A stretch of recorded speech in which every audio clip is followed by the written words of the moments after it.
Hello guys, welcome back to my channel financial lessons with Sanjay Dattare. और आज मैं आपके साथ फाइनेंशियल लेसन नंबर 1 और चैप्टर नंबर 1 शेयर करने जा रहा हूँ from the book the intelligent investor written by Benjamin Graham. So let's start.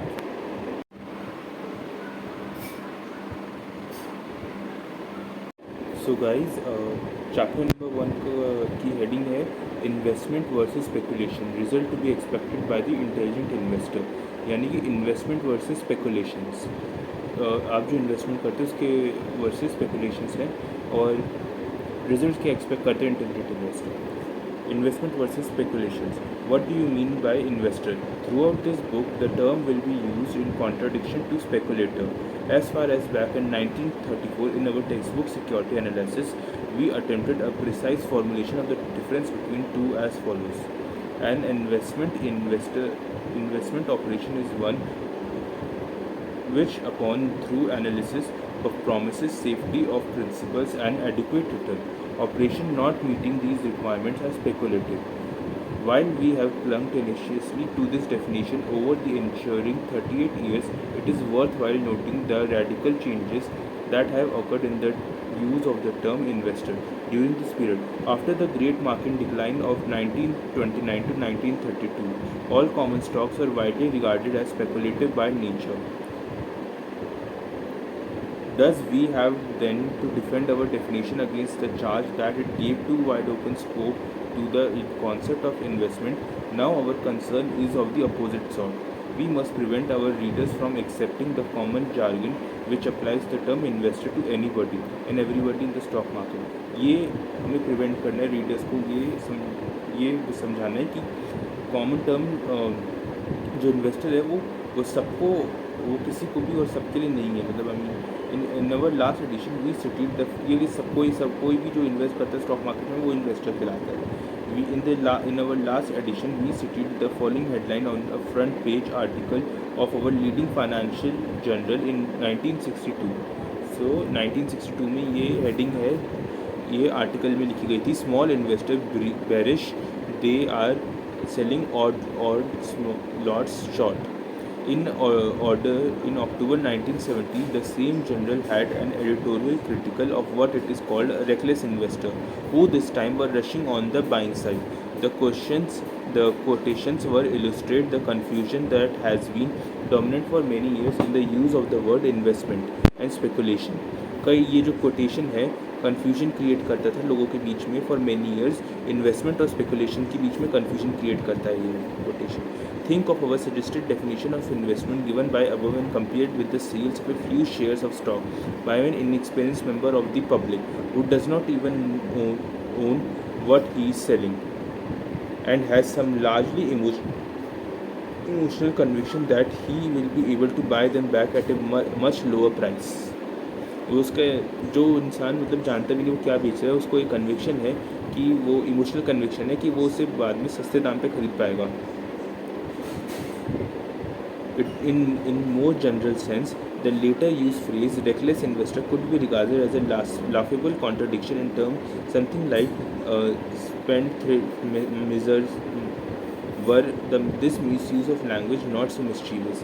The newspaper employed the word investor in those instances because in the easy language of Wall Street, everyone who buys or sells a security has become an investor, regardless who buys or sells at his regardless what he buys or for what purpose or at what price or for whether cash or margin.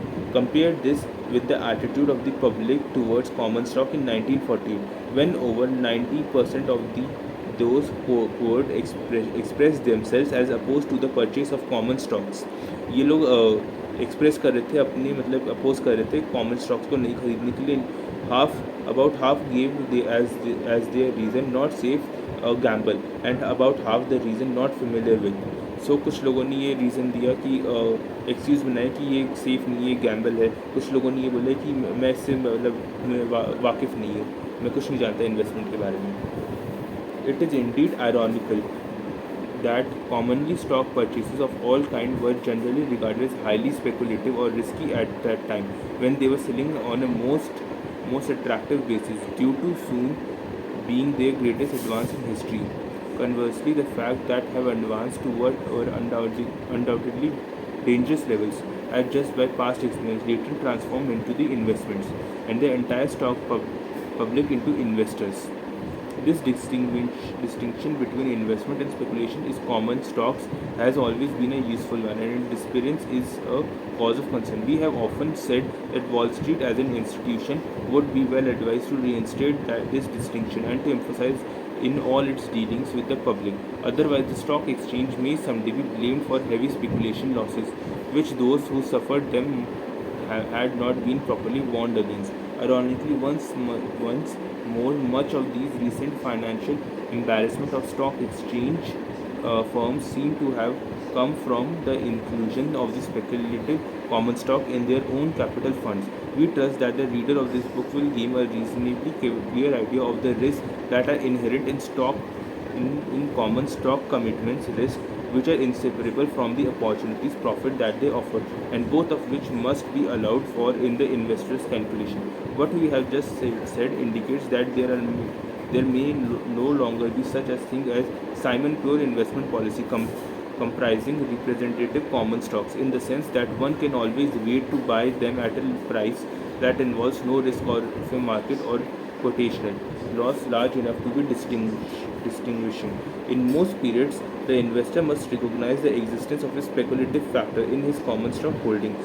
It is his task to keep this component within minor limits and to be prepared financially and psychologically for adverse results that may be of short or long durations. Two paragraphs should be added about stock speculations per se as distinguished from the speculative components now inherent in most representative common stocks. Outright speculation is neither illegal, immoral, or flattening to the pocketbook. More than that, some speculation is necessary and avoidable, for in many common stock situations there are substantial possibility of both profit and loss, and the risk therein must be assumed by someone. There is intelligent speculation as there is intelligent investing, but there are many ways in which speculation may be unintelligent. Of these, the foremost are: 1. Speculating when you think you are investing, speculating seriously instead of as a pastime, when you lack proper knowledge and skill for it, and 3rd, raising more money in speculation than you can afford to lose. In our conservative view, every non-professional who operating on margin should not recognize that he is in ipso facto speculating, and it is his broker's duty to advise him. ये एक broker की duty है कि उसको advice करे कि वो मतलब स्पेकुलेट ढंग से कर रहा है. And everyone who buys a so-called hot common stock issue or make a purchase in any way similar theory is either speculating or gambling. वो speculate कर रहा है या फिर वो gamble कर रहा है. कोई भी मतलब जो भी मतलब कॉमन स्टॉक के अंदर पैसे लगाने की कोशिश कर रहा है. Speculation is always fascinating and can be lot of fun while you are ahead of the game. जब आप गेम में आगे होते हो तो फिर आपको स्पेकुलेशन बहुत अच्छा लगता है. If you want to try your luck at it, put aside a portion of the small the better of your capital in separate funds for this purpose. Never add money to this account just because the market has gone up and profits are rolling in. Never mingle your speculative and investment operation in the same account nor in any part of your thinking. तो इसके अंदर ये समझाने की कोशिश कर रहे हैं कि आप अपने जो ये स्पेकुलेटिव है, ये आपका जो स्पेकुलेटिंग और इन्वेस्टिंग ऑपरेशन ये एक अकाउंट के अंदर कभी मत रखिए. इन्वेस्टिंग के लिए एक अलग से अकाउंट बना के रखिए, और आपके जो स्पेकुलेट कर रहे हो किस पैसे के साथ क्या करना है उसके लिए आप अपने करंट अकाउंट में ही रखिए. ये इसको समझाने की कोशिश कर रहे हैं. If you like this lesson please like and subscribe. Thank you. और मैं ऐसी और फाइनेंशियल लेसन अपना शेयर करते रहता हूँ. Thank you for watching this channel.